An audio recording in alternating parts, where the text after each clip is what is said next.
पुण्याच्या भोर तालुक्यातील नसरापूर गावात एका 4 वर्षाच्या चिमुरडीवर लैंगिक अत्याचार करत तिची हत्या केल्याची घटना घडल्यानंतर गेल्या 4 दिवसात आपण पाहतोय की संतप्त प्रतिक्रिया ज्या आहेत ते नागरिकांच्या पाहायला मिळत आहेत। अनेक नेते या भागाला भेट देत आहेत। आज सुद्धा या घटनास्थळाला सामाजिक कार्यकर्त्या तृप्ती देसाई या भेट देणार आहे आणि त्या अनुषंगाने पाहिलं तर मोठा पोलीस बंदोबस्त जो आहे तो या संपूर्ण परिसराला लावण्यात आलेला आहे। आपण पाहतोय की राज्य राखीव पोलीस दलाचं एक पथक या ठिकाणी तैनात करण्यात आलेलं आहे आणि जवळपास जी घटनास्थळ आहे ज्या ठिकाणी ह्या मुलीचं घर होतं त्या ठिकाणी पाहिलं तर 30 ते 40 पोलीस जे आहेत ते या संपूर्ण परिसरात सहभागी झालेले पाहायला मिळतात। पुढे जर पाहिलं तर या ठिकाणी जे घटनास्थळ आहे तिथे सुद्धा ज्या ठिकाणी ही घटना घडली त्या गोठ्याच्या परिसरात सुद्धा मोठा पोलीस बंदोबस्त जो आहे तो आपल्याला पाहायला मिळतोय। जवळपास 10 ते 20 पोलीस या संपूर्ण गोठ्याच्या परिसरात आहे आणि आज कालपर्यंत हे घटनास्थळ होतं ते गोठ्याचा परिसर होता तो आतमध्ये जाता येत होतं। मात्र आज जर पाहिलं तर त्या ठिकाणी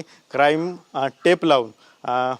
सीन टेप लावून हा संपूर्ण परिसर जो आहे तो प्रतिबंधित केल्याचा पाहायला मिळतो आणि या परिसरात एक प्रकारे मोठा पोलीस बंदोबस्त जो आहे तो पाहायला मिळतो। आपण पाहिलं तर जेव्हा ही घटना घडली त्यानंतर नागरिक जे आहेत ते संतप्त झालेले पाहायला मिळतात। गेल्या 2 दिवसापासून संपूर्ण भोर तालुका हा खरं तर हळहळलेला आहे आणि संतप्त प्रतिक्रिया गेल्या 2 दिवसापासून नागरिकांमध्ये नागरिकांमधून उमटत आहेत आणि त्याच अनुषंगाने आज सुद्धा तृप्ती देसाई जे आहेत त्या घटनास्थळाला भेट देणार आहेत आणि त्या अनुषंगाने पाहिलं तर मोठा पोलीस बंदोबस्त सुद्धा या घटनास्थळी लावण्यात आल्याचं आपल्याला पाहायला मिळते। कॅमेरा पर्सन अभिजित पेसेसह विनय जगताप, TV9 मराठी, भोर, पुणे।